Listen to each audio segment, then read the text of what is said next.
ప్రభువైన యేసుక్రీస్తు వారి ప్రశస్తమైన నామంలో మరి దైవజనులకు, దైవజనురాళ్లకు, సేవకులకు, సేవకురాళ్లకు, మరి కాపర్లకు, నాయన మరి ఈ కార్యక్రమాన్ని నడిపిస్తున్నటువంటి మరి పెద్దలకు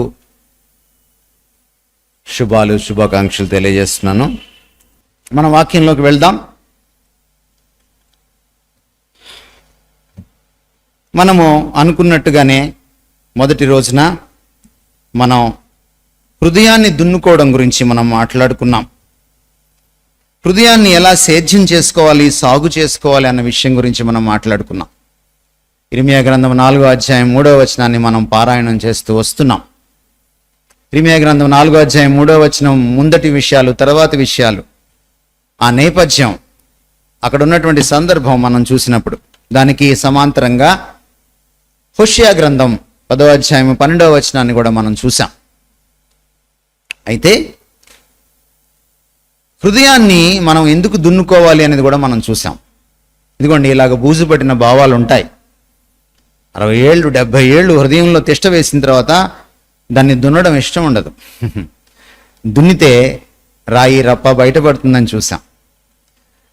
కాబట్టి దేవుడు దున్నడానికి మన హృదయాల్ని, మన పాత విషయాల్లో ఏవి ఆయనకి నచ్చవో దున్నడానికి మనం సిద్ధపడాలి.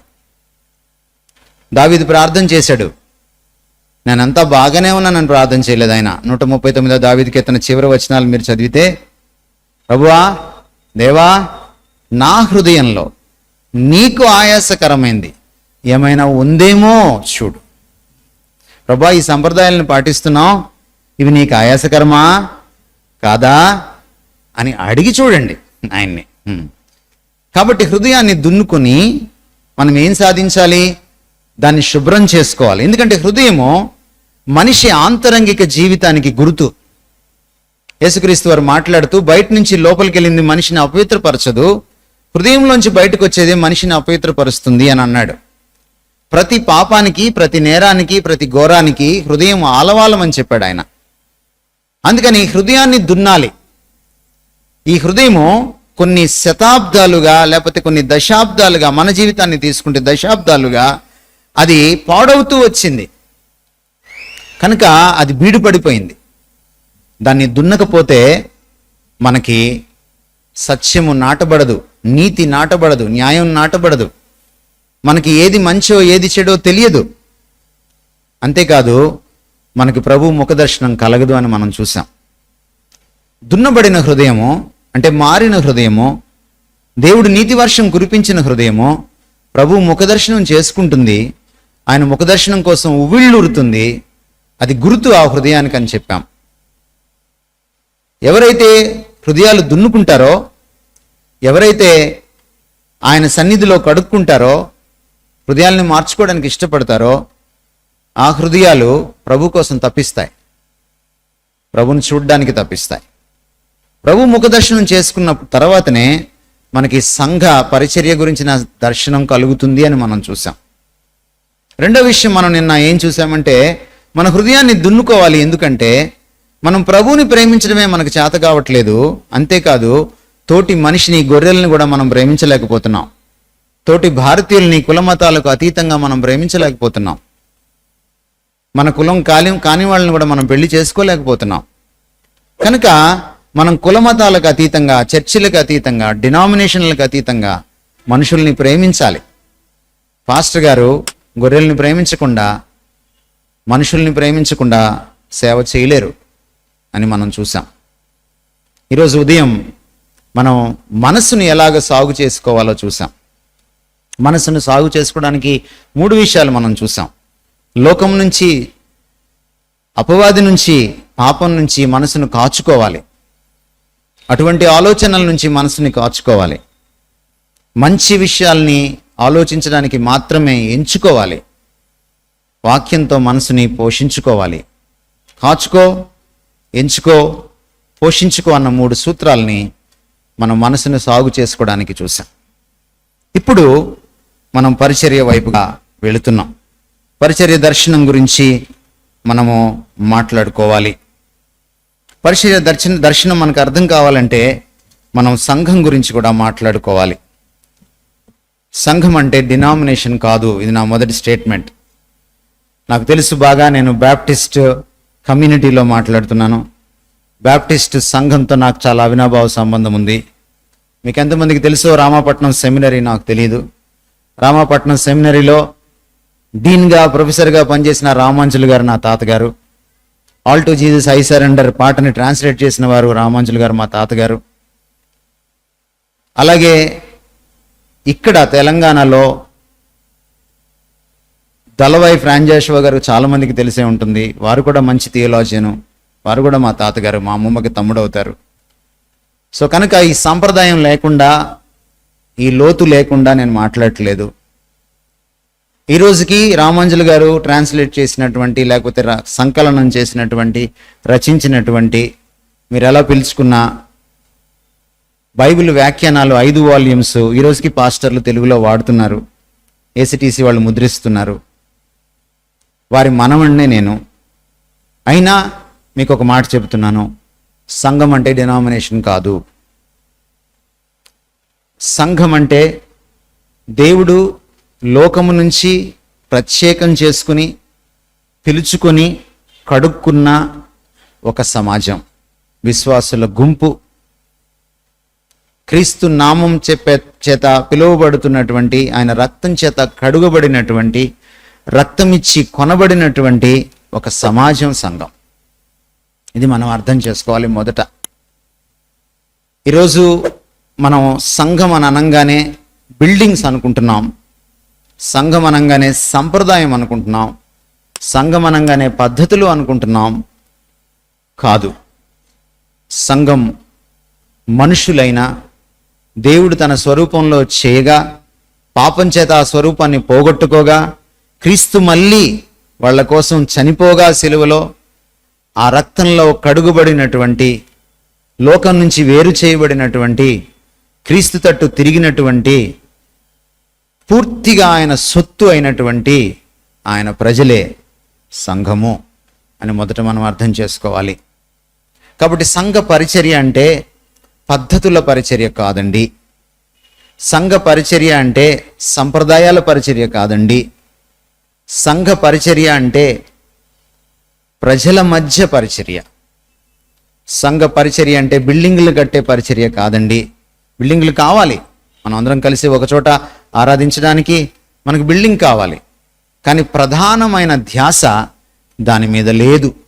అందుకనే కొత్త నిబంధనలో మనం చూస్తే ప్రకటన గ్రంథం రాసేంత వరకు కూడా ఒక్క కొత్త నిబంధన చర్చి కూడా భౌతికంగా వాళ్ళు కట్టలేదు. 12 మంది అపోస్తలులు చనిపోయే లోపు ఈ చర్చిలు పెద్ద పెద్దగా కట్టడం ఎప్పుడొచ్చిందంటేనండి, క్రీస్తు శకం 4వ శతాబ్దంలో కాన్స్టాంటిన్ అనే మహారాజు, రోమా చక్రవర్తి, క్రైస్తవ్యాన్ని పుచ్చుకున్న తర్వాత, క్రైస్తవుడిగా మారిన తర్వాత, వాళ్ళ అమ్మగారు క్రైస్తవులైన తర్వాత వాళ్ళు కట్టడం మొదలెట్టారు. దేవుడి కోసం వాళ్ళదంటూ ఒకటి ఉండాలి అని చెప్పి. ఎందుకంటే రోమియులు వైభవం చూస్తారు, వాళ్ళు వైభవం కోసం పాకులాడతారు. కాబట్టి ఒక వైభవోపేతమైన దేవాలయం ఈ దేవుడికి ఉండాలి, ఈయన మహాదేవుడు అనేటువంటి వాళ్ళకున్న అన్య ఆలోచన ప్రకారం వాళ్ళు కట్టారే తప్ప కొత్త నిబంధనలు ఎక్కడ కూడా మనకి బ్రహ్మాండమైనటువంటి కట్టడాలు కట్టమని ఎక్కడ లేదు. కనుక సంఘము అన్నప్పుడు, సంఘ పరిచర్య అన్నప్పుడు పద్ధతుల పరిచర్య కాదు, భవంతులు కట్టేటువంటి పరిచర్య కాదు, లేకపోతే సంప్రదాయాల పరిచర్య కాదు, అది ప్రజలను కట్టే పరిచర్య. మీరు సజీవమైన రాళ్ల వలె ఆత్మ సంబంధమైన మందిరములుగా మీరు కట్టబడాలని రాయబడింది. పేతురు ఈ విషయాలు చెప్పాడు. కాబట్టి పాస్టర్ గారి పని ఏంటంటే ప్రాథమికంగా వారు ప్రజల్ని కట్టాలి, గొర్రెల జీవితాలని కట్టాలి, క్రీస్తు అనే బండపైన వాళ్ళ జీవితాలని కట్టాలి, అవి కూలిపోకుండా కట్టాలి, క్రీస్తు అనే బండపైన వాళ్ళు స్థిరంగా నిలబడేలా కట్టాలి. ఇది చాలా చాలా ప్రాముఖ్యమైన పరిచర్య. అందుకనే పాస్టర్ గారు చేతికి దేవుడిచ్చినటువంటి గొర్రెలు, నేను నిన్నకు చెప్పాను, మీకు మళ్ళీ గుర్తు చేస్తున్నాను, అవి పాస్టర్ గారి గొర్రెలు కాదు, అవి దేవుని గొర్రెలు. నా గొర్రెలు నీకు ఇస్తున్నాను, నువ్వు మేపు అన్నాడు. నా గొర్రెలు నీకు ఇస్తున్నాను, నువ్వు కాయి అన్నాడు. కనుక మనము చాలా ఒళ్ళు దగ్గర పెట్టుకొని మనసా వాచా కర్మన భయభక్తులతో జవాబుదారీతనంతో ఒకరోజు ఆయనకి లెక్క చెప్పాలి అన్నటువంటి భయంతో మనం పరిచర్య చేయాలి. ఎందుకంటే ఆయన గొర్రెలు ఒక్కటి తప్పిపోయినా మనల్ని లెక్క అడుగుతాడు. ఒక్కదాన్ని మనం సరిగ్గా చూడకపోయినా మనల్ని లెక్క అడుగుతాడు. ఏ ఒక్కదాని పట్ల మనం వివక్ష చూపించినా, పక్షపాతం చూపించినా ఆయన మనల్ని అడుగుతాడు. సో దయచేసి గమనించండి, ఎంతో గురుతరమైన జవాబుదారీతనంతో కూడినటువంటి బాధ్యత ఇది అని మనం అర్థం చేసుకోవాలి. అంతేకాదు, ఈ గొర్రెల కోసం ఆయన ప్రాణం పెట్టాడు కనుక ఈ గొర్రెలు ఆయన ప్రాణమంత విలువైనవి. ప్రతి గొర్రె ఆయన ప్రాణమంత విలువైంది కనుక మనము ఎంతో ప్రశస్తంగా, ఇష్టంగా ఈ పని మనం చేయాలి. ఇది మనం అర్థం చేసుకోవాలి. కాబట్టి సంఘం గురించి మనం తెలుసుకోవాల్సినటువంటి ప్రాథమిక విషయాలులో ఇవి కూడా ఉన్నాయి. అయితే సంఘం గురించిన మీకు మరొక విషయం కూడా మీకు తెలియాలి. ఎందుకంటే సంఘ పరిచర్య యొక్క దర్శనం మీకు తెలియాలి అంటే సంఘం గురించినటువంటి ఆ స్వభావ స్వరూపాలు మీకు అర్థం కావాలి. చాలాసార్లు ఇప్పుడు కొత్త ట్రెండ్ ఏమిటంటే సంఘం అనగానే ఏ పెద్దలు నడిపేదో లేకపోతే పాస్టర్ గారు నడిపేదో. కొన్ని సంఘాల్లో పాస్టర్ గారు ప్రధానంగా కనపడతారు, కొన్ని సంఘాల్లో పెద్దలు ప్రధానంగా కనపడతారు. కొన్ని సంఘాలు, మన బ్యాప్టిస్ట్ సంఘాలు మీరు తీసుకున్నా కూడా ఇది వర్తిస్తుంది, ఇతర సంఘాలను తీసుకున్నా ఇది వర్తిస్తుంది. అంటే ఇదేదో ఒక వన్ ఫ్యామిలీ షోనో, వన్ మ్యాన్ షోనో, వన్ కమిటీ షోనో కాదు సంఘం అంటే. ఈ విషయాన్ని పాస్టర్లు మొదట గుర్తించాలి. ఎందుకు అంటున్నానంటే ఈ మాట, సంఘము ఒక సమాజంగా దేవుడు ఎందుకు పిలుచుకున్నాడంటే, ఒక పాస్టర్ గారు ఎందుకు చేయలేరు అంటే, దేవుడు ఒక సమాజం. ఆ దేవుణ్ణి ఈ ప్రపంచ సమాజం తెలుసుకోలేకపోతోంది. దేవుడు ఎందుకు సమాజము? దూతల్ని సృష్టించకముందు, మనుషుల్ని సృష్టించకముందు ఈ దేవుడు ఒంటరి దేవుడు కాదు. ఈ దేవుడు త్రియేక దేవుడు. ఈ దేవుళ్ళలో ముగ్గురు వ్యక్తులు ఉన్న ఏకదేవుడు. కనుక ఇది మన బ్యాప్టిస్ట్ ఫండమెంటల్ డాక్ట్రిన్స్లో ఒకటి. అయితే ఈ త్రియేక దేవుడు భూమి పుట్టక ముందు, లేకపోతే మనుషులు పుట్టక ముందు, లేక దేవదూతలు పుట్టక ముందు ఈయన దేవుడే. ఈయన అప్పుడు కూడా సమాజమే. సమాజమైన దేవుణ్ణి సమాజమే రిప్రజెంట్ చేయగలదు.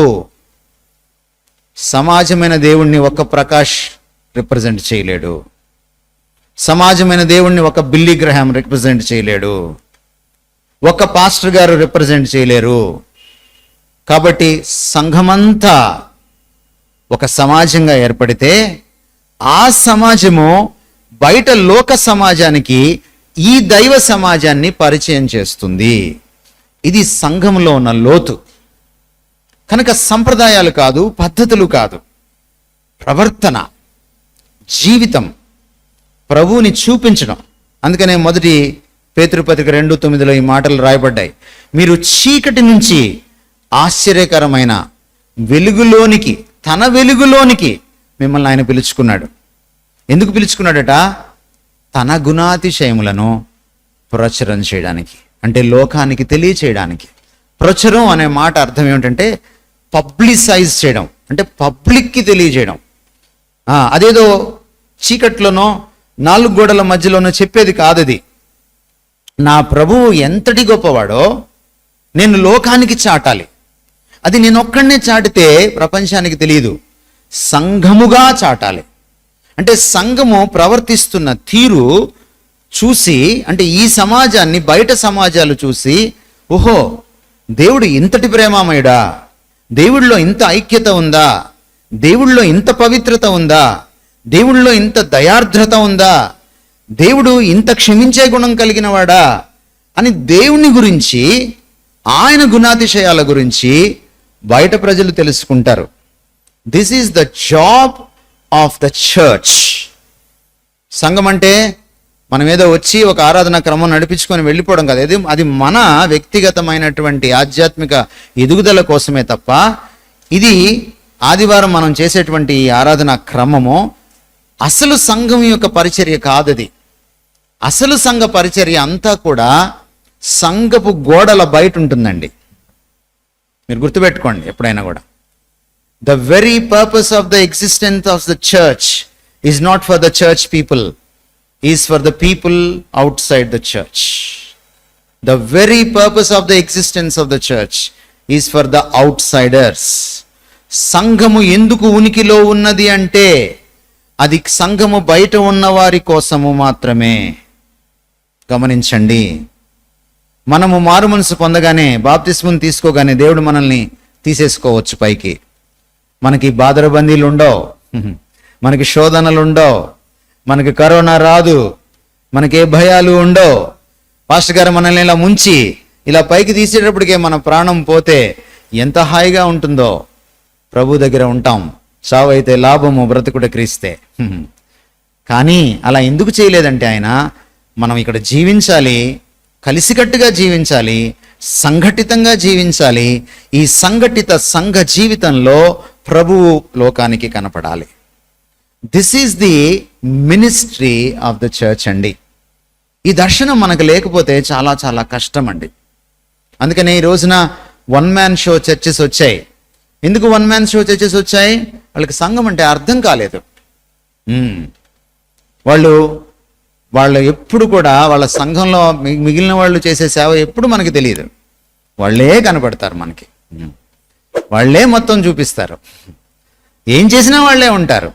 ఈ మధ్య వాళ్ళ ఫోటోలు కూడా పెట్టుకున్నారు. చెప్పగా పాపం ఫోటో తీసేశారు. కొన్ని సంఘాల్లో పక్కన వాళ్ళ ఫోటో కూడా పెట్టారు ఈ మధ్య కాలంలో.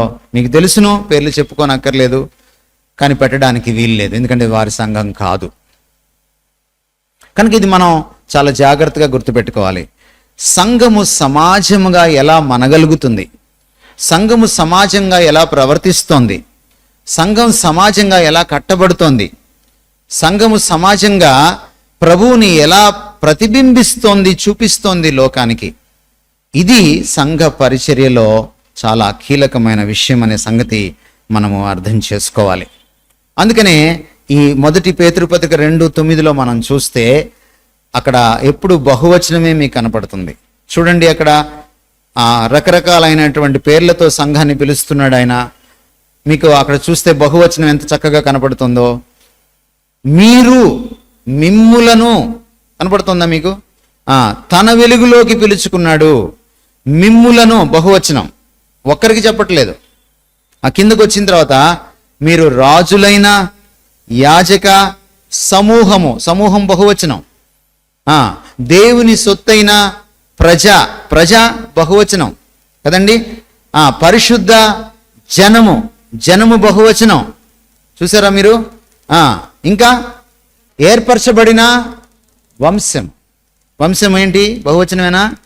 వంశం బహువచనం. కేవలం భార్య భర్తలే ఉన్నారనుకోండి, లేకపోతే భార్య విడిచిపెట్టి వెళ్ళిపోయింది అనుకోండి, వంశం అవదు. వంశం అంటే భార్య భర్తలు ఉండాలి, పిల్లలు ఉండాలి. బహువచనం. సంఘం ఒక కుటుంబం. ఇప్పుడు ప్రశ్న ఏమిటంటే, ఈ వంశానికి ఉండాల్సిన లక్షణాలు మనకున్నాయా?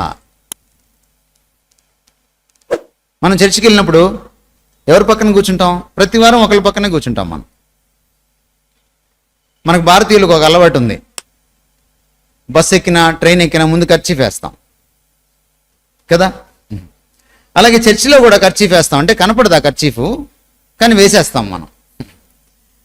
ఇక పర్మనెంట్గా ఆ సీట్లోనే కూర్చుంటాం మనం కదండి. ఎందుకు కూర్చుంటాం అలాగా? మనకి ఇతరులతో మనకు సంబంధం లే. నేను చర్చికి వచ్చానా, నా పాత్ర పోషించానా, నేను చూపించాల్సిన చూపించేశానా, వెళ్ళిపోయానా,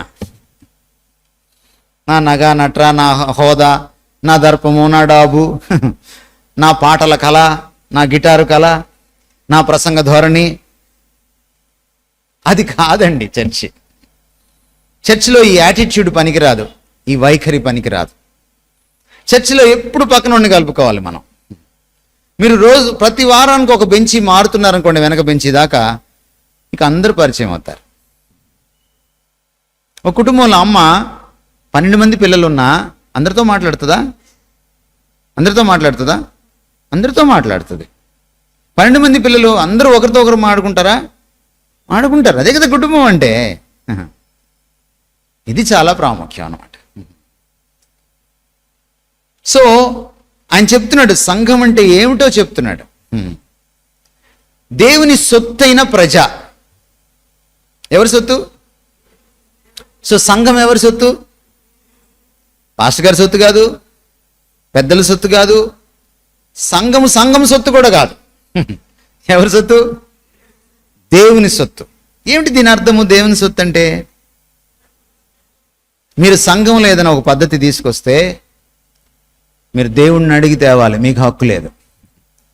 మీరు ఇందాక వాదించారు కదా నాతోటి, మీకు గుర్తు చేస్తున్నా, యువర్ ఆనర్. ఇది దేవుని సొత్తు. మీరు ఏది పడితే అది ఇక్కడికి తీసుకొచ్చేసి దాన్ని తగిలించేసేసి దాన్ని త్రియేక దేవుడికో ఇంకో దానికో తగిలించడానికి మీకు హక్కు లేదు. మీరు మీ సొత్తు car.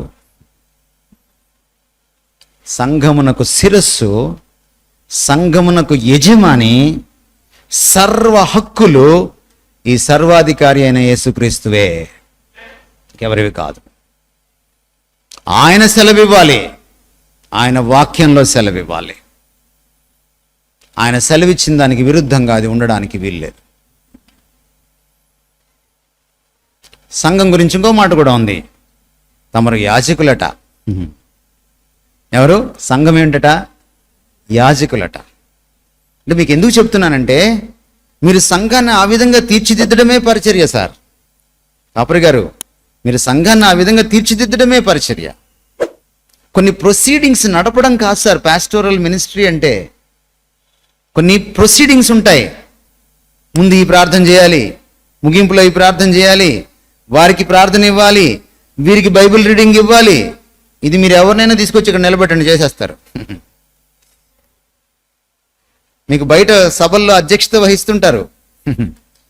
No, that is not the primary job of a pastor. A pastor's job is to build lives, to build the community in Christ, so that that community can reflect Christ to other communities. సమాజాన్ని కట్టడం, వ్యక్తుల జీవితాలని కట్టడం. ఈ సమాజం ఇతర సమాజాలకి క్రీస్తు అనే సమాజాన్ని, దేవుడు అనే బైబిల్ దేవుడి సమాజాన్ని ప్రకటించడం, అలా చేసే విధంగా వారిని మలచడం. యాజకులు ఏం చేస్తారు సార్? యాజకత్వం అంటే ఏమిటి? మీరు పాస్టర్లు కాబట్టి మీరు మన్నించాలి నన్ను. మీకు ఒక మాట మళ్ళీ నేను చెప్పాలి. మీరు ఒక్కళ్ళే కాదు యాజకులు, మీ గొర్రెలు కూడా యాజకులే. 1 పేతురు పత్రిక 2వ అధ్యాయము 9వ వచనం ప్రకారము, సంఘములోని క్రీస్తు రక్తంలో కడుగబడిన ప్రతి గొర్రె యాజక వృత్తిని నెరపుతారు, యాజకుని పరిచర్య చేస్తారు. ఇది మీకు ఆశ్చర్యం కలిగించవచ్చు, కానీ ఇది సత్యం. పాస్టర్ గారు వారిని నడుపుతారంతే. వారేమో వేరు, వీరు యాజకులు. దేవుడికి ఈ గొర్రెలకి మధ్యలో మధ్యవర్తి కాదు పాస్టర్ గారు. దయచేసి గమనించండి, అది పాత నిబంధన. ఇప్పుడు మనం ఆయనకి దేవాలయం అయిపోయాం. మనమే ఆయన లోపలికి వచ్చేసాడు. మనకి తెర చినిగిపోయింది. తెర ఎందుకు చినిగింది నిట్ట నిలువుగా? చెప్పండి నాకు. ఇక యాజకత్వం లేదు, పాత నిబంధన యాజకత్వం లేదు. ఇప్పుడు ఆ యాజకత్వం ఎందులోకి వెళ్ళిపోయింది? క్రీస్తులోకి వెళ్ళిపోయింది. పాపులలో చేరక మిక్కిలి హెచ్చైన ప్రధాన యాజకుడు ఆకాశమందు మనకు ఉన్నాడు. ఇప్పుడు ఏ యాజకత్వం వచ్చింది? ఇప్పుడు లోకానికి దేవుడికి మధ్య సంఘం నిలబడుతుంది. ఆ యాజకత్వం వచ్చింది ఇప్పుడు. కాబట్టి పాస్టర్ గారు ఎప్పుడు కూడా అహంభావంతో ఉండకూడదు. నేను ఎవరనుకున్నావు అని గొర్రెల్ని అధమాయించకూడదు. ఎస్, గొర్రెలు పాస్టర్ గారిని గౌరవించాలి, నో డౌట్ అబౌట్ ఇట్. కానీ దాన్ని ఆసరాగా తీసుకొని తమరు పెత్తనం చెలాయించకూడదు. మీరు వారిపైన ప్రభువులైనట్టు ఉండక, పేతురు రాశాడా? ప్రభువులుగా ఉండొద్దు. సో ఇప్పుడు మనం సంఘం దగ్గరికి వద్దాం. సంఘము యాజక పని ఎలా చేస్తుంది? యాజకుడు ఏం చేస్తాడు? యాజకుడు చేసే పని ఏమిటి? దేవుడి దగ్గరికి ప్రజలు వెళ్ళలేరు కాబట్టి దేవుడికి ప్రజలకి మధ్యవర్తిగా అతను వ్యవహరిస్తాడు. మీరు పాత నిబంధన గ్రంథం చదవలేదా? పాత నిబంధన గ్రంథం చదివినప్పుడు మీకు ఆ యాజకత్వం ఇప్పుడు లేదు, కానీ ఆ యాజకత్వం అక్కడి నుంచే మనం డిరైవ్ చేసుకుంటున్నాం. పాత నిబంధన గ్రంథాన్ని మనం తీసుకున్నప్పుడు దేవుడు మనుషులు మధ్య ఈ యాజకుడు తిరుగుతూ ఉంటాడు. సంవత్సరానికి ఒకసారి ప్రధాన యాజకుడు లోపలికి వెళ్తాడు, మిగిలిన యాజకులు వారి మధ్యవర్తులుగా ఉంటారు. అంటే ఏం చేస్తాడు యాజకుడు? ఒక మాటలో చెప్పాలి అంటే, యాజకుడు మనుషుల పక్షాన దేవుడికి మొరపెడతాడు, దేవుని గురించి మనుషులకు తెలియజేస్తాడు. అందుకని మీరు పాత నిబంధనలను చూస్తే ఈ మాట కనపడుతుంది. యాజకుల పెదవుల పైన ప్రజలు దేవుని జ్ఞానము కోసం వెతుకుతారు అని. దేవుని గురించి ప్రజలకు తెలియచేయాలి, ప్రజల గురించి దేవుడికి మొరపెట్టాలి. ఇది మధ్యవర్తిత్వం, ఇది పాత్ర. ఈ పాత్ర ఎవరు పోషిస్తారు? పాస్టర్ గారు ఒక్కరు కాదు, సంఘమంతా. అందుకని ఏమంటున్నాడు? మీరు యాజక పాస్టర్ అనట్లేదు, మీరు యాజక వ్యక్తి అనట్లేదు, మీరు యాజక సమూహము, సమాజము అంటున్నాడు. The whole church must play this role of priesthood. ఈ యాజక పరిచర్యను సంఘమంతా చేయాలి. ఇది నేను సంఘానికి చెప్తే పూర్తిగా అర్థం కాదు, కానీ తమరు పెద్దలు కనుక తమరికి చెప్తే మీరు వారిని ఆ దిశగా నడిపించడానికి వీలవుతుంది. పరిచర్య స్వభావం అర్థం కావాలంటే సంఘ స్వభావం అర్థం కావాలి. సంఘ స్వభావం అర్థం కావాలంటే దాన్ని వ్యవస్థాపించిన ప్రభు స్వభావం అర్థం కావాలి. నేను అందుకే అంతసేపు దాని గురించి మనం ఆలోచన చేశాం. ఏమండి? కనుక ఇది చాలా ప్రత్యేకమైన విషయం. మరొకటి కూడా నేను మీకు చెప్తున్నాను. ఇంకొక మాట ఏముంది సంఘం గురించి? పరిశుద్ధ జనము అని ఉంది. పరిశుద్ధ అంటే మీరేం అర్థం చేసుకుంటున్నారు? పరిశుద్ధ అంటే మీరేం అర్థం చేసుకుంటున్నారు? బిబ్లికల్ పరిభాషలో, బైబిల్ పరిభాషలో పరిశుద్ధ అంటే ప్రత్యేకింపబడిన వారు. పరిశుద్ధీకరించబడ్డంలో 2 విషయాలు నిమగ్నమై ఉన్నాయి. ఏమిటంటే అవి, ఒకటి లోకం నుంచి వేరు కావడం, ఇంకొకటి ప్రభువుకి హత్తుకోవడం. Separation and setting apart. 2 విషయాలు పరిశుద్ధతలో ఇమిడి ఉంటాయి. సంఘాన్ని పరిశుద్ధ జనము అని బైబిల్ పిలుస్తోంది. కాబట్టి పాస్టర్ గారు ఏం చేయాలి? ఈ 2 సంఘానికి జరిగేలా చూడాలి. సంఘం ఎప్పుడు లోకం నుంచి వేరు చేయబడేలా పాస్టర్ గారు చూడాలి. సంఘం ఎప్పుడు దేవుణ్ణి హత్తుకుండేలా పాస్టర్ గారు చూడాలి. అర్థమవుతుందా సార్ నేనేం మాట్లాడుతున్నాను? అందుకని లోక సంబంధితమైన విషయాలు సాధ్యమైనంత వరకు సంఘంలోకి రాకుండా ఎవరు కాపుగాయాలి? ఎవరు కాపుగాయాలి? పాస్టర్ గారు కాపుగాయాలి. పాస్టర్ గారు సమర్థించకూడదు. ఏమన్నాడు? నా గొర్రెలను కాయుము. కాయడం అంటే గొర్రెలు కాసుకునే వాళ్ళని మీరు చూడండి, వాళ్ళు వేటి నుంచి కాస్తారు గొర్రెల్ని? ఏమండి? తోడేళ్ళ నుంచి, ఎలుకబంట్ల నుంచి, సింహాల నుంచి, పులుల నుంచి, వాటిని కాజేసేటువంటి విషయాల నుంచి కాస్తారు కదండి, అవునా? మరి ఫాస్ట్ గారు ఏం చేయాలండి? సంఘాన్ని మేపడమే కాదు, కాయాలి. లోకం అంటుకోకుండా, లోక మాలిన్యం అంటుకోకుండా కాయాలి. అయితే పరిశుద్ధత పాపం లేకపోవడం పరిశుద్ధత కాదు, ప్రభు తత్వమే పరిశుద్ధత. ఎందుకు ఈ మాట నేను అంటున్నానంటే, పాపము లేకపోవడంకి మించినది పరిశుద్ధత. పాపం తీసేస్తే పరిశుద్ధత పుట్టదు. పాపం కంటే ముందేముంది? ఈ భూమి మీద పరిశుద్ధత ఉంది. పరలోకంలో పాపం కంటే ముందేముంది? పరిశుద్ధత ఉంది. అది ఎక్కడి నుంచి పుట్టింది? ప్రభువులోంచి పుట్టింది కదండి. సో పరిశుద్ధతని మీరు ఎలా నిర్వచిస్తారు? పాపము లేకపోవడం కాదు, అది ఎలిమెంటరీ స్కూల్ నిర్వచనం. పరిశుద్ధత అంటే కాలేజీకి వచ్చేసాం కదా, పాస్టర్లం కదా, దాని నిర్వచనం ఏంటంటే ప్రభువులా బ్రతకడం, ప్రభు స్వభావాన్ని పుణికిపుచ్చుకోవడం. కాబట్టి పరిశుద్ధ జనము అని అన్నప్పుడు సంఘంకి రెండు జరగాలి. ఒకటి లోక స్వభావాన్ని విడిచిపెట్టడం, లోకం నుంచి వేరు కావడం. ఇంకోటి ప్రభు స్వభావాన్ని పుణికిపుచ్చుకోవడం. ఇలా పరిశుద్ధ జనంగా ఎవరు తయారు చేస్తారు? పాస్టర్ గారు ఆ పరిచర్యలో నిమగ్నం అవుతారు. ఇవన్నీ చేయాలంటే సార్ మీకు 7 రోజులు సరిపోవు సార్. మీరు నిజంగా ఫుల్ టైం అవుతారు, నిజంగా ఫుల్ టైం అవుతారు మీరు. అప్పుడు yes we are full time servants of God అని చెప్పడానికి వీలుంటుంది.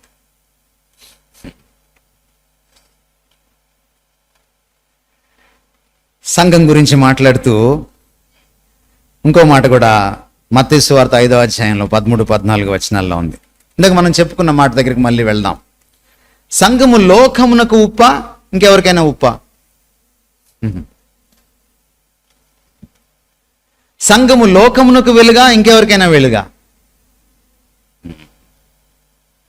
ఈ వెలుగు అనే మాటను చూద్దాం.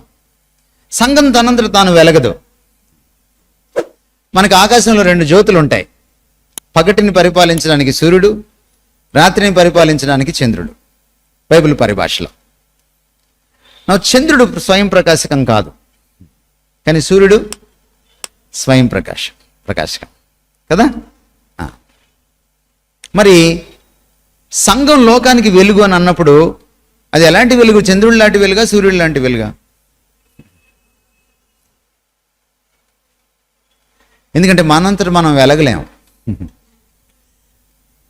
క్రీస్తు ఏమన్నారంటే నేను లోకమునకు వెలుగుని అన్నాడు. మళ్ళీ ఆయన ఏమన్నాడంటే సంఘము లోకానికి, మీరు లోకమునకు వెలుగు అన్నాడు సంఘాన్ని ఉద్దేశించి. ఎలా అర్థం చేసుకోవాలి దీన్ని? క్రీస్తు ఒరిజినల్ వెలుగు, ఆయన స్వయం ప్రకాశకం, ఆయన నీతి సూర్యుడు. మనకి నీతి లేదు, సూర్యత లేదు. ఆయన మన మీద పడాలి, ఆయన వెలుగు మన మీద పడాలి. అందుకనే చీకటి నుంచి ఎక్కడికి పిలుచుకున్నాడు? ఆశ్చర్యకరమైన తన వెలుగులోనికి పిలుచుకున్నాడు. ఈ వెలుగులో మనం సంఘం బ్రతికితే ఈ వెలుగు సంఘానికి అంటుకుంటుంది. ఈ వెలుగులోకి పిలుచుకున్నాడు కదండి చీకటిలోంచి. ఈ సంఘ సమాజం ముందు చూసారా, వాళ్ళందరూ క్రీస్తు వెలుగులో బ్రతికేలాగా పాస్టర్ గారు శ్రద్ధ వహిస్తే అప్పుడు సంఘం ఏమవుతుందంటే వెలుగుగా వెలుగొందుతుంది, విరజిమ్ముతుంది, చందమామలాగా. తనంతట తాను సంఘం ప్రకాశించదు. క్రీస్తును డైరెక్ట్గా లోకం చూడలేదు కనుక క్రీస్తు వెలుగు మన మీద పడి లోకానికి అది ప్రతిబింబిస్తుంది. మీకు గుర్తుందా ఈ సన్నివేశం? మోషే పైనుంచి కిందకి దిగాడు. మోషే ముఖం మీద వెలుగుంది. మేము చూడలేకపోతున్నాం అన్నారు వాళ్ళు. అసలు దేవుడిని ఇంకెలా చూడగలరు? మరొక సందర్భంలో పాలెంలో మోషే మాట్లాడకుండా దేవుడే వచ్చి మాట్లాడాడు ఇశ్రాయేలు సమాజంతో. వెంటనే ఇశ్రాయేలు అందరూ కలిసి మోషే దగ్గరికి వెళ్ళారు. అయ్యా ఇంక చాలు, ఇక మీద దేవుడు మాతో మాట్లాడొద్దని చెప్పండి, మేము తట్టుకోలేకపోతాం. నువ్వెళ్ళు, నువ్వు కనుక్కో, వచ్చి మాకు చెప్పు. అలాగే ఈ లోకం దేవుడిని చూడలేదు, కానీ ఈ లోకానికి దేవుడిని మనం చూపించాలి. ఎందుకంటే ఆయన్ని మనం ఎరిగిన వారం కనుక. ఆయన చీకటి నుంచి మనల్ని ఆశ్చర్యకరమైన వెలుగులోకి పిలిచాడు కనుక సంఘము ఇలా బ్రతకడానికి తమరు పరిచర్య చేయాలి. అంటే సంఘాన్ని లోకములో వెలుగుగా మీరు ఉంచాలి. మీ సంఘాన్ని మీరు బాగా పోషిస్తున్నారు, మీరు సంఘాన్ని మీరు బాగా ప్రభువులో మీరు వృద్ధి చేస్తున్నారనడానికి ఒక గుర్తు ఏంటంటే అది లోకంలో వెలుగుగా వెలుగొందుతుంది. అప్పుడు పాస్టర్ గారి పరిచర్య పండినట్టు, ఫలించినట్టు. వెలుగంటే ఏమిటి? వెలుగు దారి చూపుతుంది. వెలుగంటే ఏమిటి? వెలుగు నీతికి గుర్తు, పాపానికి గుర్తు కాదు. వెలుగంటే ఏమిటి? ఎక్కడైతే దేవుని జ్ఞానం లేదో అక్కడ సంఘాన్ని చూసి దేవుడు ఇలా ఉంటాడు కాబోలు అని లోకం అనుకుంటుంది. వెలుగు లేకుండా దారి దొరకదు. దేవుడి గురించిన దారి తెన్ను లోకానికి అర్థం కాదు.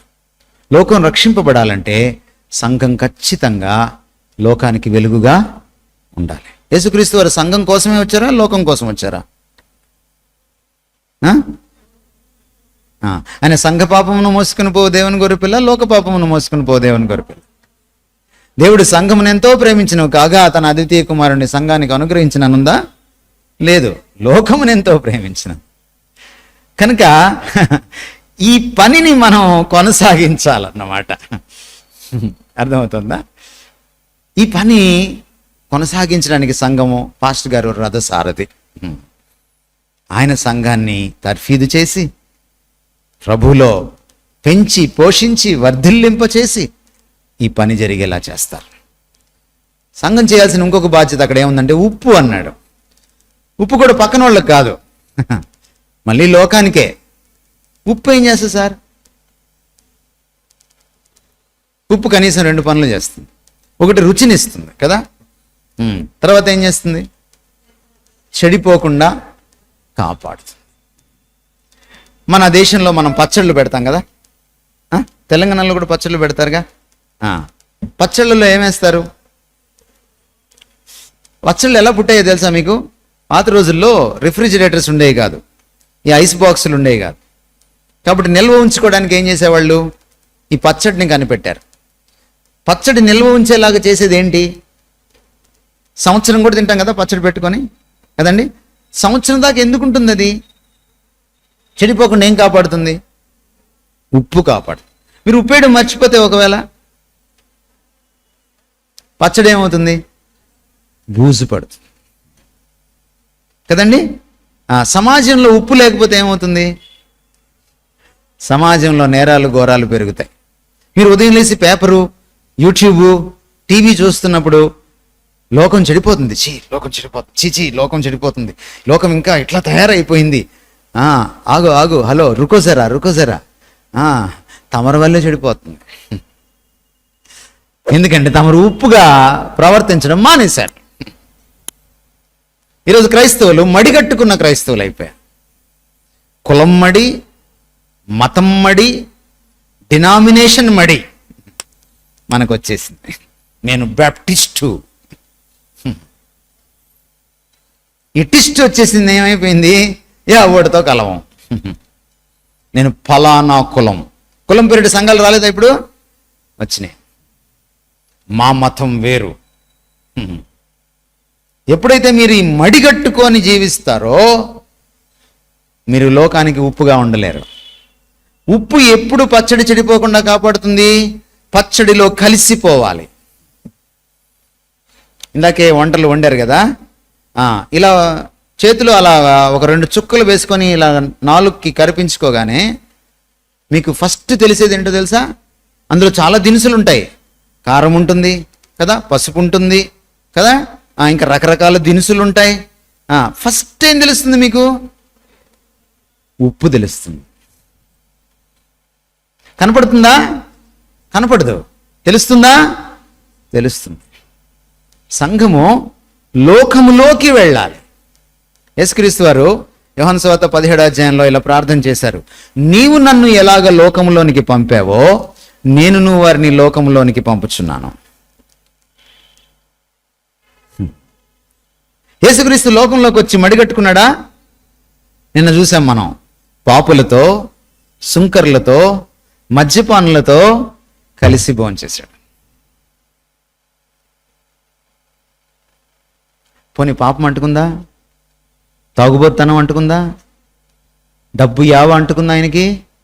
లేదు. ఉప్పుగా ఉండడం అంటే ఏంటో చెప్పనా? లోకంలో కలిసిపోయి లోకం ఇంకా దిగజారిపోకుండా కాపాడుతూ, సమాజంలో విలువలు కాపాడుతూ, మీరు అందులో చెడును అంటించుకోకుండా మీ మంచితో వారిపైన ముద్ర వేయడం, వారి ముద్ర మీ మీద పడకుండా చూసుకోవడం. ఇది ఉప్పు పాత్ర. అంటే ఉప్పు పెట్టే పాత్ర కాదు, ఉప్పు పోషించే పాత్ర. నా తెలుగు మీకు అర్థం కాలేదని చెప్తున్నా. ఈ పాత్ర పోషించడానికి పాస్టర్ గారు సంఘంలో పాత్ర పోషించాలి. మీరు సంఘంలో ఒక కాపరిగా ఎప్పుడు సక్సెస్ అవుతారు తెలుసా? మీ సంఘము లోకంలో వెలుగవ్వాలి, మీ సంఘము లోకంలో ఉప్పు అవ్వాలి. ఎందుకు విలియం కేరీ సతీ సహగమనానికి వ్యతిరేకంగా పోరాడాడు? పాస్టర్ గారు కదా ఆయన, బాప్టిస్ట్ పాస్టర్ గారేనా? తెలుసా మీకు? ఎంతమంది చదివారు సార్ విలియం కేరీ గురించి? ఎంతమంది చదివారు ఇక్కడ బాప్టిస్ట్ పాస్టర్ గారులు? అలా అలా చేతి ఎత్తుంచండి. నేను కొంచెం పూరు కాస్త లెక్కల్లో, నేను లెక్కెట్టుకోవాలి. మీరంతా చేతులు ఎత్తిన వాళ్ళందరూ చదవాలి. ఎందుకంటే ఆయన ఒక అభినవ ఆదర్శం. ఆయన ఆయన బాల్య వితంతువుల్ని ఆయన ఆదుకున్నాడు. బాల్య వివాహాలను అరికట్టడానికి ఆయన పోరాటం చేశాడు. హుగ్లీ నదికి చిన్న బిడ్డల్ని బలిస్తుంటే దాన్ని ఆపడానికి పోరాటం చేశాడు. ఆయన అద్భుతమైనటువంటి సాంఘిక దురాచారాలకు వ్యతిరేకంగా పోరాటం చేశాడు. అద్భుతమైన పోరాటం. ఎందుకు? ఆయనకి మత్తయి సువార్త 5వ అధ్యాయం 13-14 వచనాలు అర్థమైనాయి. మీరు ఉప్పుగా పాత్ర పోషించాలి. దైవజనుడు ప్రతి సత్కార్యానికి సిద్ధపడాలని ఉంది. ఒట్టి ప్రీచింగే కాదు, ఒట్టి కానుకలే కలెక్షనే కాదు. ఏం చేయాలండి? ప్రతి సత్కార్యమునకు మీరు లోకములో పాత్ర పోషించాలి. అలా పోషించేలా మీ సంఘము మీరు పాత్ర పోషించాలి. మళ్ళీ ఇది సంఘ పరిచర్య సార్. సంఘ పరిచర్య అంటే నలుగురం కూర్చొని ఉపవాస ప్రార్థనలు పెట్టుకోనో, ఆరాధనలు పెట్టుకోనో, భజన చేసుకోవడం కాదండి. లోకానికి తెలియాలి ఈ గొప్ప దేవుడి గురించి. తెలియడం వల్ల ఏమిటి లాభం? ఇది మత ప్రచారం కాదు, లోక కళ్యాణం కోసం, వారి మంచి కోసం, వారి రక్షణార్థం, వారు నిత్య జీవంలో వారసులుగా ఉండడం కోసం. ఇది చాలా ప్రాముఖ్యమైన విషయం. అందుకనే మన దేవుణ్ణి మనం చూస్తే ఆయన గుండె చప్పుడు మీకు ఒకసారి పరిచయం చేయనివ్వండి నన్ను. పాత నిబంధన నుంచి కొత్త నిబంధన వరకు. ఆదామును సృష్టించినప్పుడు ఆదాము పాపం చేశాడు. దేవుడు పాపం చేసిన దేవదూతల్ని పడదోసినట్టు పడదోయలేదు వాళ్ళని. ఆయన వాళ్ళకి వెంటనే సొల్యూషన్ ఇచ్చాడు. మెస్సియా గురించిన మొట్టమొదటి ప్రవచనం 3వ అధ్యాయం 15వ వచనంలో చెప్పాడు. నేను వచ్చి అపవాది క్రియల్ని లయం చేస్తాను, వాడి తల చిత కొడతాను అని ఆదికాండం 3వ అధ్యాయం 15వ వచనంలోనే ఆయన సెలవిచ్చాడు. That's an Adamic covenant. అందుకనే యోహాను రాస్తూ ఈ మాట అన్నాడు, అపవాది క్రియలను లయము చేటుకే ఆయన ఈ లోకానికి వచ్చాడు. క్రిస్మస్ కేక్ కోసం కాదు, క్రిస్మస్ కొత్త బట్టల కోసం కాదు, క్రిస్మస్ లోక కళ్యాణం కోసం. మీరు ఎప్పుడైనా మీ క్రిస్మస్కి మీ హైందవ ముస్లిం స్నేహితుల్ని పిలిచి విందిచ్చారా? ఐక్య క్రిస్మస్లు మానేయండి. మానేసి అన్య మిత్రులతో క్రిస్మస్ చేసుకోండి. మీరు లోకమునకు వెలుగు, లోకమునకు ఉప్పు. ఈ ప్రభు మనసును పరిచయం చేయనివ్వండి. అక్కడ మొదలెట్టిన ప్రభు తర్వాత మళ్ళీ లోక కళ్యాణం కోసం ఆయన నోవాహును పిలుచుకున్నాడు. ఆయన జలప్రలయంతో నాశనం చేయాలనుకోలేదు. నిజానికి ఓడ మనకి ఏం గుర్తు చేస్తుందంటే ఆయన రక్షించాలనుకున్నాడు. మనకి జలప్రలయంలో మనం కొట్టుకుపోతాం చాలాసార్లు. కానీ జలప్రలయము ఎందుకు వస్తుందంటే మన పాపం వల్ల ఆయన కోపం ప్రళయంగా పరిణమించింది. కానీ అందులో మీరు నశించిపోకూడదు. ఒక్కసారి ఈ ఓడలోకి రండి. వాళ్ళు చేయగలిగింది ఏంటండి? ఓడలోకి వస్తే చాలు. కానీ లోకం ఆయన తిరస్కరించింది. 8 మందిని రక్షించుకొని మళ్ళీ లోకాన్ని కొనసాగించాడు. మళ్ళీ పాపం పెట్టరేగింది. ఒకసారి అబ్రహాముని పిలుచుకున్నాడు. అబ్రహాముకి కేవలం నీకు ఒక కొడుకునిస్తాను, సాధారణంగా మీకు పిల్లలు పుట్టకపోతే మీరు దేవుడికి దగ్గరికి వెళ్ళి ప్రార్థన చేస్తే పిల్లోడు పుట్టిన తర్వాత మీరు ఆయన మర్చిపోతారు సాధారణంగా. అంతకుముందు చేసినంత ప్రార్థన చేయరు మీరు. కానీ అబ్రహాముకి దేవుడు పిల్లోడిని ఇచ్చింది అబ్రహాం కోసం మాత్రమే ఇవ్వాల, మనందరి కోసం ఇచ్చాడు. ఇచ్చినప్పుడే చెప్పాడు, ఇస్తానన్న చెప్పినప్పుడే చెప్పాడు, నేను నీ వంశం ద్వారా లోకంలోని వంశాలన్నిటినీ నేను ఆశీర్వదిస్తాను. మన దేవుడు మిషనరీ దేవుడు. ఈ దేవుడు మనస్సు ఎరగకుండా మనకి మిషనరీ విజన్ రాదు. ఈరోజు ఇశ్రాయేలీలు ఈనాటికి ప్రత్యేకమైన వాళ్ళు. కానీ వాళ్ళ దగ్గర ఉన్న సమస్య ఏంటంటే, మేము లోకం కోసం ప్రత్యేకించబడ్డాం, we are here to bless the world అని అనుకోవట్లేదు. వాళ్ళు మర్చిపోయారు ఆ సంగతి. మమ్మల్ని ఎందుకు దేవుడు ప్రత్యేకం చేసుకున్నాడు? లోకమంతటిని రక్షించుకోవడానికి మమ్మల్ని ప్రత్యేకం చేసుకున్నాడు. లోకమంతటిని రక్షించుకోవడానికి మా పితరుడైన అబ్రహాంని పిలిచాడు. లోకమంతటిని రక్షించడానికి ఇస్సాకునిచ్చాడు. లోకమంతటిని రక్షించడానికి అతనికి యాకోబునిచ్చి, యాకోబుని ఎన్నుకొని, యాకోబు ద్వారా 12 గోత్రాలు ఇచ్చి, ఇశ్రాయేలు జనాంగాన్ని ఏర్పరచుకొని, ఇశ్రాయేలు ద్వారా దేవుడు ఏంటో ధర్మశాస్త్రం ద్వారా ప్రపంచానికి చెప్పి, సిలువ ఎందుకు అవసరమో, పాపం ఏంటో చెప్పి, అప్పుడు క్రీస్తుని తీసుకువచ్చి ఆయన లోక కళ్యాణం చేశాడు. దేవుడు కదిలిన ప్రతి కదలిక, దేవుడు చేసిన ప్రతి పని మనందరి బాగు కోసం. అందులో భారతీయులు ఉన్నారు, అందులో హైందవులు ఉన్నారు, అందులో ముస్లింలు ఉన్నారు, అందులో సిక్కులు ఉన్నారు, అందులో నాస్తికులు ఉన్నారు, అందులో బౌద్ధులు ఉన్నారు, అందులో జైనులు ఉన్నారు, అందులో అంబేద్కర్ వాదులు ఉన్నారు, అందులో బ్రాహ్మలు ఉన్నారు, దళితులు ఉన్నారు, అందులో శూద్రులు ఉన్నారు, వైశ్యులు ఉన్నారు, అందరూ ఉన్నారు. దేవుడి గుండె చప్పుడు ఏంటంటే ఒక్కరు కూడా నశించకూడదు. అది ఆయన గుండె చప్పుడు. నేను చూసాము, నేను చెప్పాను, ఆయన గుండె చప్పుడుని మీకు పరిచయం చేశాను. నేను ఒక్కరు కూడా తప్పిపోవడం ఆయనకి ఇష్టం లేదు. అందుకని ఇంత చేసుకుంటా వచ్చాడు ఆయన. ఆనాడు ఇశ్రాయేలీని పిలిచి ఏమి చెప్పాడో ఇందాక మనం 1 పేతురు పత్రిక 2:9 ఏం చదువుకున్నామో చూసారా? అది నిజానికి ఇశ్రాయేలీలకి దేవుడు చెప్పిన మాట. మీరు నిర్గమకాండం 19వ అధ్యాయం చదువుకోండి. వాళ్ళకి ధర్మశాస్త్రం ఇస్తున్న సందర్భంలో మిమ్మల్ని ఎందుకు సమాజంగా చేశానంటే, మీకు ఎందుకు ధర్మశాస్త్రం ఇస్తున్నానంటే, ఈ ధర్మశాస్త్రాన్ని మీరు పాటిస్తే మీరు లోకానికి నా గుణాతిశయాలను ప్రచురం చేస్తారు. ఏమిటి ధర్మశాస్త్రం పాటించడం అంటే? ఆయనలాగా బ్రతకడం. ఏమిటి పాపం అంటే? ఆయన స్వభావానికి విరుద్ధమైందంతా పాపం. ఏంటి పరిశుద్ధత అంటే? ఆయన స్వభావానికి అనుగుణ్యమైందంతా పరిశుద్ధత. ఇశ్రాయేలీలకి ఏది చెప్పాడో అదే కొత్త నిబంధనలో పేతురు ద్వారా మళ్ళీ మనకి పలికిస్తున్నాడు. రిపీట్ అయిన ఈ పదాలు మీకేమర్థమైంది?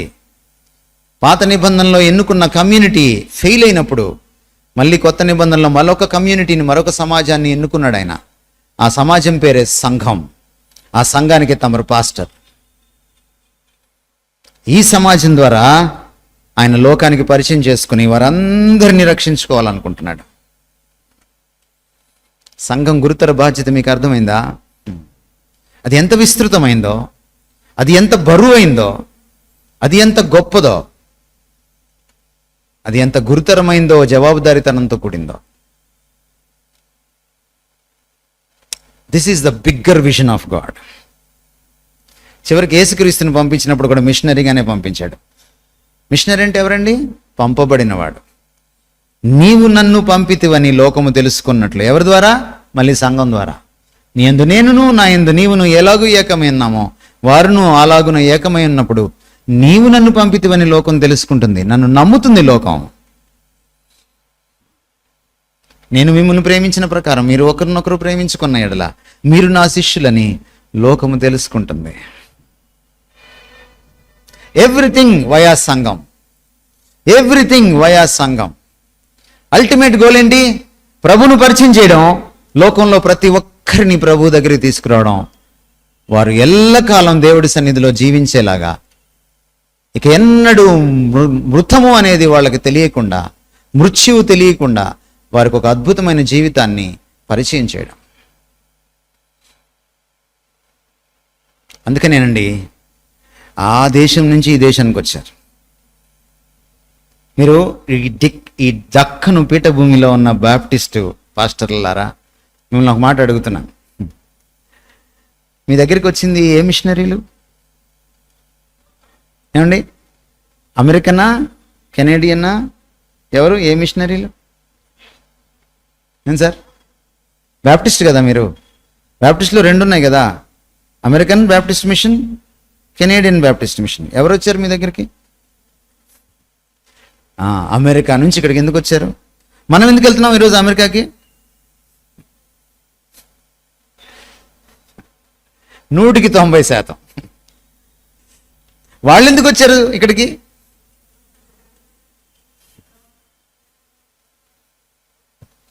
ఎందుకంత త్యాగం, ఎందుకంత ప్రేమ, ఎందుకంత మమకారం, ఎందుకంత భారం? వాళ్ళకి ఇది అర్థమైంది. ఆదికాండం నుంచి ప్రకటన గ్రంథం చదివితే దేవుడు గుండె చప్పుడు వాళ్ళకి అర్థమైంది. ఆదికాండం నుంచి ప్రకటన గ్రంథం దాకా దేవుడు వేసిన ప్రతి అడుగు ప్రతి ఒక్కరిని, లోకస్తుల్ని రక్షించుకోవాలని, అది కూడా మీ ద్వారా, సంఘం ద్వారా. ఇది sir the bigger vision. Let me close. దేవుడు అప్పగించిన ఈ బాధ్యత ఒక కులం కోసం కాదు, ఒక డినామినేషన్ కోసం కాదు. మీరు సర్వ సృష్టికి, సకల జనులకు, ఇందులో అన్ని కులాలు, అన్ని మతాలు ఉన్నాయి. వీలైతే అన్ని చర్చిలు వస్తాయి. అర్థమవుతుందండి మీకు? కాబట్టి మీకు వివక్ష ఉండకూడదు. మీరు కరోనాకు సహాయం చేయాలనుకున్నారనుకోండి, కొత్త వైరస్ వస్తుందంట, రేపు మళ్ళీ మీరు సహాయం చేయాలనుకుంటే బ్యాప్టిస్టులకు మాత్రమే సహాయం చేయకూడదు. ఏమండి, క్రైస్తవులకి మాత్రమే సాయం చేయకూడదు, అందరికీ చేయాలి. ఎందుకంటే అందరూ ఆయన బిడ్డలు. భూమియు దాని సర్వ సంపూర్ణతయు, అందులో నివాసులందరూ ఎవరు? ఈ దేవుని బిడ్డలు. ఆ దేవునికి సంఘము ప్రతిబింబం, ప్రతినిధి, రిప్రజెంటేటివ్, రిఫ్లెక్షన్. ఈ బిగ్ పిక్చర్ మీకు అర్థం కాకపోతే చాలా చాలా కష్టమైనటువంటి విషయం. నేను క్లోజ్ చేస్తూ మీకు ఒక మాట నేను మీకు చెప్తాను. ఇంకా లోతైన విషయాలని చెప్పడానికి సమయం లేదు మనకి. ఒక మాట మీకు నేను చెప్పి నేను ముగిస్తాను. మిషనరీలు వచ్చినప్పుడు ఈ దేశానికి, ఇంక్లూడింగ్ అమెరికన్ బ్యాప్టిస్ట్ మిషన్, ఎందుకు కేవలము వాళ్ళు చర్చిలను మాత్రమే కట్టలేదు? చర్చిలు మాత్రమే ఎందుకు కట్టలేదు? చర్చిలతో పాటు ఇంకేమేం చేశారు వాళ్ళు? నిజమైనవా, సరి అయినవా కాదా, ఆ డిస్కషన్లో తర్వాత వెళ్దాం. అది డైవర్షన్. అది ఇప్పుడు మనకి అంత సమయం లేదు. ఖచ్చితంగా నిజమైన చర్చిలే కట్టారు వాళ్ళు, మీతో ఏకీభవిస్తున్నాను. అయితే నేను అడుగుతుంది అది కాదు, చర్చిలు మాత్రమే ఎందుకు కట్టలేదు, మిగిలిన కూడా ఏదో చేశారు వాళ్ళు, ఎందుకు చేశారు అని అడుగుతున్నా. దేవాలయంతో పాటు విద్యాలయం కూడా నిర్మించారు, దేవాలయంతో పాటు వైద్యాలయం కూడా నిర్మించారు. ఎందుకు 3 ఆలయాలు? మీరు ఎప్పుడైనా ఆలోచన చేశారా? యేసుక్రీస్తు వారి భూలోకానికి వచ్చినప్పుడు మనల్ని రక్షించడానికి వచ్చాడు కదా, కేవలం ఆత్మల్ని రక్షిస్తాడా? నరకం నుంచి ఇలా రక్షించేసి పరలోకంలో పడేస్తాడా? ఇంకా ఏమైనా చేస్తాడా ఆయన?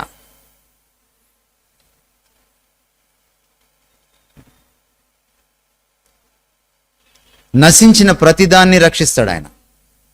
ఎందుకు మనకి యేసుక్రీస్తు వారు వచ్చినప్పుడు సమాధుల్లోంచి లేస్తాం, చనిపోయిన వాళ్ళు ఆత్మ దేవుడి దగ్గరికి వెళ్ళిపోతుంది, మన్ను మన్నైపోతుంది, శరీరం మన్నైపోతుంది అన్నాం కదా మనం, వాక్యంలో ఉంది కదా. మరి దేవుడి దగ్గరికి వెళ్ళిపోయిన ఆత్మ మళ్ళీ ఇక్కడి నుంచి లేవడం ఏమిటి? ఎందుకు లేస్తారు? అక్కడే కొత్త శరీరాలు ఇవ్వగలడు కదా ఆయన. ఎందుకంటే తాను సృష్టించిన శరీరం పాపం చేత నాశనమైతే ఆ శరీరాన్ని కూడా లేపుతాడు ఆయన. అది తన మొదటి పునరుద్ధానంలో చూపించాడు. ఆ పునరుద్ధానంలో రేపు మనం ఉండబోతున్నాం. మీకు అర్థమవుతుందా? ఇందాక నేను మనసు గురించి మాట్లాడాను ఉదయం మీకు కదండి. భారతదేశానికి మిషనరీలు వచ్చేటప్పటికి మూఢాచారాలు ఉన్నాయి, సాంఘిక దురాచారాలు ఉన్నాయి, భయాలున్నాయి, క్షుద్రశక్తుల భయాలు ఉన్నాయి. ఎందుకు వాళ్ళు విద్యాలయాలు పెట్టారు? విద్య మనసును వెలిగిస్తుంది, మనసును సేవిస్తుంది, మనసును అసత్యం నుంచి రక్షిస్తుంది. నేను గుంటూరులో ఆంధ్ర క్రైస్తవ కళాశాలలో చదువుకున్నాను. మెడ్రాస్ క్రిస్టియన్ కాలేజ్ తర్వాత అంతటి పేరు మోసిన కాలేజ్ అది. మా కాలేజ్ మోటో ఏంటో తెలుసా? మిషనరీలు పెట్టిన Moto, he shall know the truth and the truth shall set you free. మీరు సత్యమును తెలుసుకుందరు, సత్యం మిమ్మల్ని స్వతంత్రులుగా చేస్తుంది. విద్యలో వారి మోటో ఏంటంటే సత్యము తెలుసుకోవాలి. అది సైన్స్ టీచ్ చేసినా, అది మ్యాథ్స్ టీచ్ చేసినా, అది తెలుగు ఇంగ్లీష్ టీచ్ చేసినా, అది సోషల్ స్టడీస్ టీచ్ చేసినా. ఎందుకంటారు? యేసుక్రీస్తు వారు ఈ లోకానికి వచ్చినప్పుడు, సిలువలో చనిపోయినప్పుడు ఆయన కేవలం ఆత్మల్నే రక్షిస్తే పాపం సిలువ బలం కంటే గొప్ప బలం కలిగినట్టు లెక్క. పాపం ప్రాణాత్మ దేహాలని కాజేసింది. దేహానికి మరణం ఎందుకు వచ్చింది? పాపాన్ని బట్టి. దేహానికి జబ్బులు ఎందుకు వచ్చాయి? పాపాన్ని బట్టి. మానసిక రోగాలు ఎందుకు వచ్చినాయి? పాపాన్ని బట్టి. ఆత్మకి రోగం ఎందుకు అంటుకుంది? పాపాన్ని బట్టి. పాపం వచ్చి ప్రాణాత్మ దేహాలని పాడు చేస్తే, యేసుప్రభు వచ్చి కేవలం ఆత్మని రక్షిస్తే సిలువ చిన్నబోతుంది పాపం ముందు. అందుకనే ఆయన మళ్ళీ ప్రాణాత్మ దేహాలని రక్షిస్తాడు. ఈ సంగతి మిషనరీలకు అర్థమైంది. అందుకని మనసును సేవించడానికి స్కూల్స్ పెట్టారు, శరీరాన్ని సేవించడానికి హాస్పిటల్స్ కట్టారు, ఆత్మను సేవించడానికి దేవాలయాలు కట్టారు. అంటే పూర్తి గాస్పెల్ అన్నమాట, సంపూర్ణ సువార్త అన్నమాట, సంపూర్ణ పరిచర్య అన్నమాట, హోలిస్టిక్ మినిస్ట్రీ, సంపూర్ణ పద్ధతి అన్నమాట. ఈరోజు మనం ఏం చేసాం? మనకు అర్థం కాల, ఎందుకురా ఈ స్కూల్, మనకి చైతన్యం వచ్చింది కదా అని దీన్ని వదిలేసాం, అమ్మేసుకున్నాం. ఎందుకు ఇక హాస్పిటల్ మనకి అనుకున్నాం మనం. దాని విలువ మనకు తెలియలా. మనిషిని దేవుడు సృష్టించినప్పుడు శరీరాన్ని దేవుడే సృష్టించాడు, మనసును దేవుడే సృష్టించాడు, ఆత్మను దేవుడే సృష్టించాడు, వాటిని కలబోసి సృష్టించాడు. ఆ పూర్తి మనిషిని రక్షించడానికి ఆయన సిలువకి ఎక్కాడు వచ్చి. ఆ సిలువ సువార్త చెప్పడానికే సంఘం ఇక్కడ ఉంది. కాబట్టి సంఘం ఏం చేయాలండి? మనిషిని పరిపూర్ణంగా పునరుద్ధరించాలి. అందుకని ఇంగ్లీష్ బైబిల్లో దీన్ని విమోచన, రిడెంప్షన్ అని అన్నాం. రిడెంప్షన్ అంటే పోగొట్టుకున్న దాన్ని అంతటినీ తిరిగి సంపాదించడం. సో సంఘం పని ఏమిటి సార్? మనము రిడెంప్షన్ చేయాలి. మన పరిచర్య ఏమిటంటే, మనం ఈ లోకంలో మనం ఏం చేయాలంటే వారి మనసుల్ని సేవించాలి, వెలిగించాలి. వారి ఆత్మల్ని క్రీస్తులో పునర్జన్మ జరిగేలా చూడాలి. వారి శరీరాలకి ఆరోగ్యాన్ని మనం ఇవ్వాలి. ఈ మూడు నిస్వార్థంగా చేయాలి. ఇలా మనం సేవిస్తే లోకం క్రీస్తు తట్టు తిరుగుతుంది.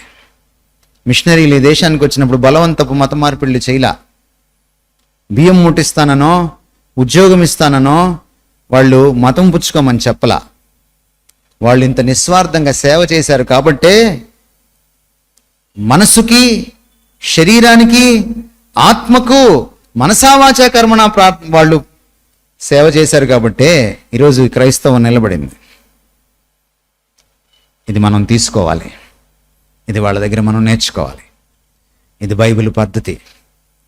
యేసుక్రీస్తు అనే మొదటి మిషనరీ వచ్చినప్పుడు ఈ లోకానికి ఆయన కూడా మనసుని సేవించాడు, మనుషుల్ని వెలిగించాడు, అనేకమైన జ్ఞానయుక్తమైన మాటలు మాట్లాడాడు.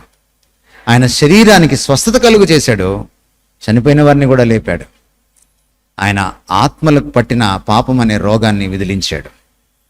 ఆయన కూడా మనసుకి, శరీరానికి, ఆత్మకు సేవ చేశాడు. దేవుడి ఈ వాక్యం మీ మధ్య దీవించును గాక. God bless you.